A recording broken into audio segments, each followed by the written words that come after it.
Tape www.d'école au Sénégal.com. À école au Sénégal, c'est facile, tu n'as qu'à te connecter. Tape école au Sénégal, les leçons sont beaucoup plus détaillées. Voilà, donc le troisième exercice, le dernier en physique. Après, on fait deux petits exercices en chimie. Alors, sur la Lune, le poids d'un astronaute P égale à 128 newtons. Alors, premièrement, calcule sa masse sur la Lune. C'est simple. Deuxièmement, trouve le poids et la masse de l'astronaute à Dakar. Alors, on donne G Lune égale à 1,6 newton kg moins 1 et G Dakar égale à 9,78 newton par kilogramme. Maintenant, pour la résolution.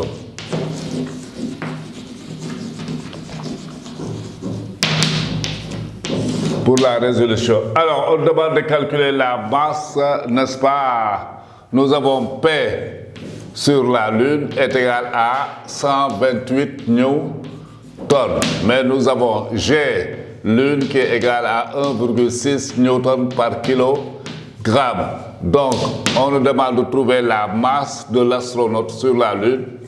Masse de l'astronaute. La masse de l'astronaute, n'est-ce pas, sur la Lune. Alors, on a P Lune est égal à M multiplié par G Lune. Donc, ce qui veut dire que M est égal à P sur la Lune sur G sur la Lune.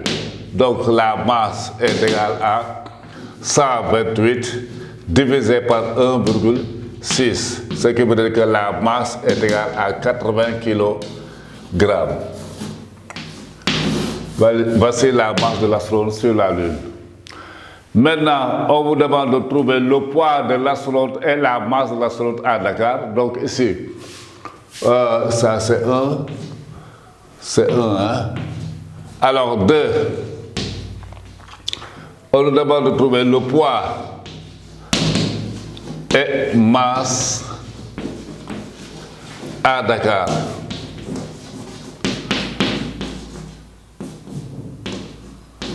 Donc pour le poids à Dakar, pardon, pour le poids à Dakar, nous savons que c'est égal à la masse multipliée par G à Dakar.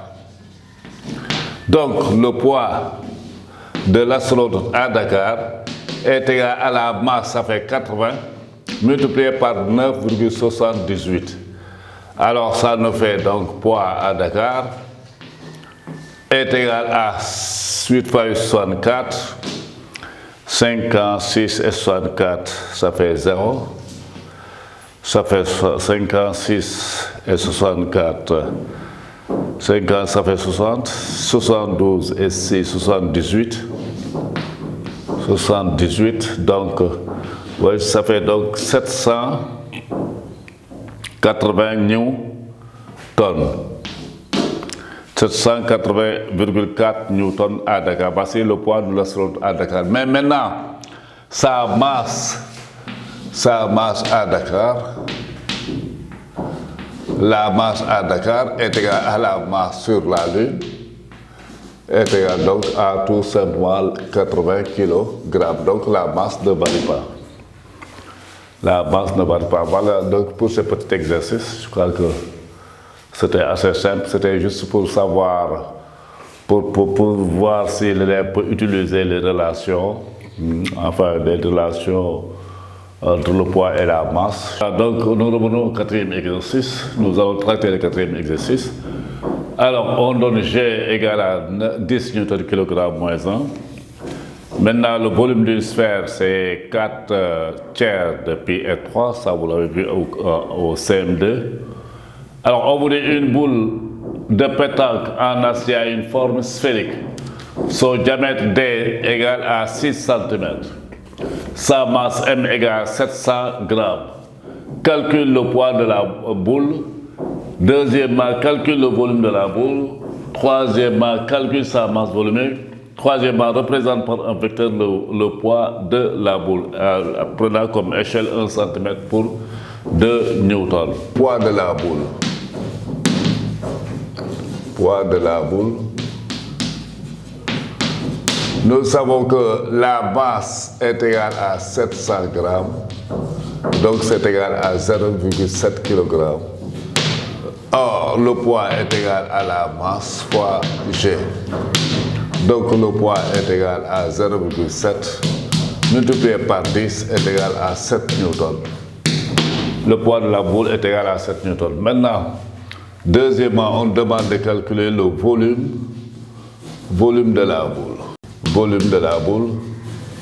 Alors, vous avez V est égal à 4 tiers de pi R3. Or, R est égal à 6 divisé par 2 égale à 3 cm. Donc, le volume est égal à 4 fois 3,14 multiplié par 3 au cube. Alors, le tout divisé par 3. Alors, si vous faites ça, vous donne 113 cm3 à peu près. Ça vous donne 113 cm3. Alors, la masse volumique maintenant, troisièmement, masse volumique de la boule.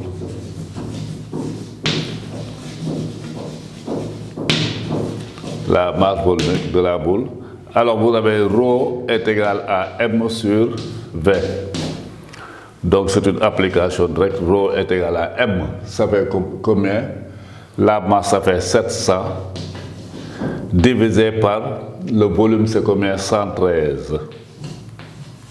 Donc, c'est égal à, je crois, c'est égal à 6,19. C'est égal à 6,19 grammes par centimètre cube. C'est tout. Maintenant, la représentation, vecteur poids, donc le vecteur poids.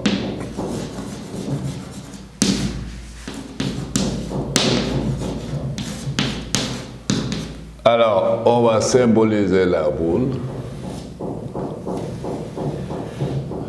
Et le point d'application, c'est bien sûr le centre de gravité. Alors là, maintenant, la direction est toujours verticale.